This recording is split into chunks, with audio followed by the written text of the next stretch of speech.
So at this point, I want to talk about what happens behind the scenes when you pull up a web page in your browser window.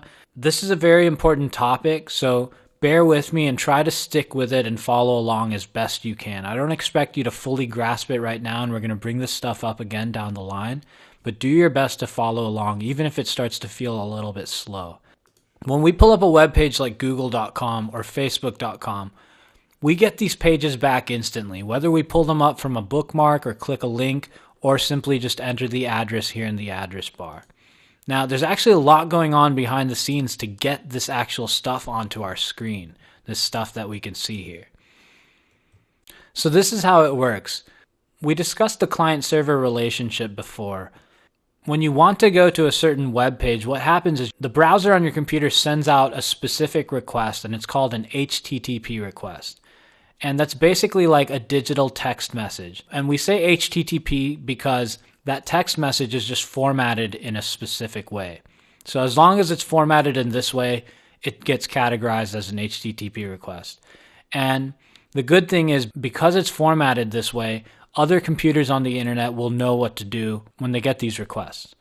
So this is what an HTTP request kind of looks like. And what happens is when we pull up a page, let's say we're trying to go to the facebook.com homepage, that request gets sent out into the internet either wirelessly or through a cable from your computer.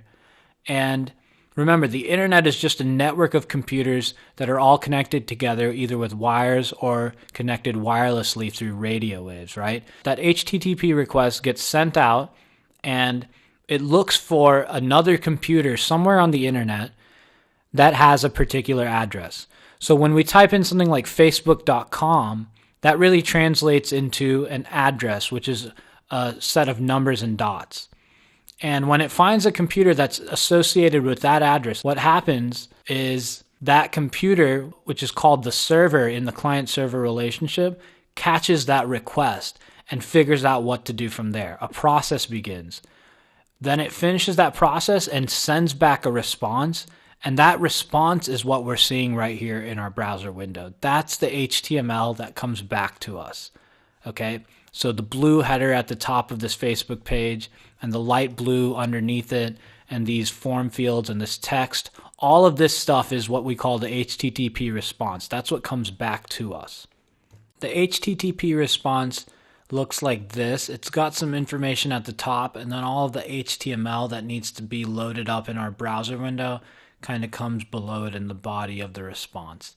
So you don't need to worry too much about it, but just again, think of it as like a digital text message being sent back to your browser, and then your browser finally renders out the proper look and feel for the page that you had asked for. So I want to illustrate this with a Ruby on Rails example. So if we go to something like twitter.com, twitter.com was originally built with Ruby on Rails. Let's assume that it still is. Now, what we're seeing here are a bunch of images and buttons and form fields. This is all HTML that's come back to us in an HTTP response.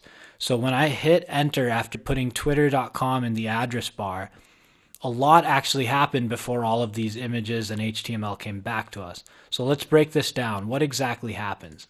So again, our computer, which is the client, the browser on it sends out a request, and that request looks for another computer somewhere in the globe, somewhere in the internet of computers, and looks for a computer that has an address that is equivalent to twitter.com.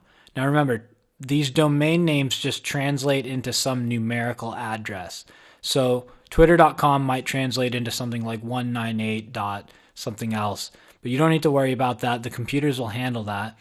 Once it gets translated automatically by the computers, it finds a computer with that particular numerical address. Once it finds that computer, a process happens and that computer responds back with an HTTP response. So that computer, that server, received an HTTP request, which looks like this, and then it responds back with another HTTP response that has the HTML body and all of the resources inside of it. And then our browser catches that and loads up the actual Twitter page.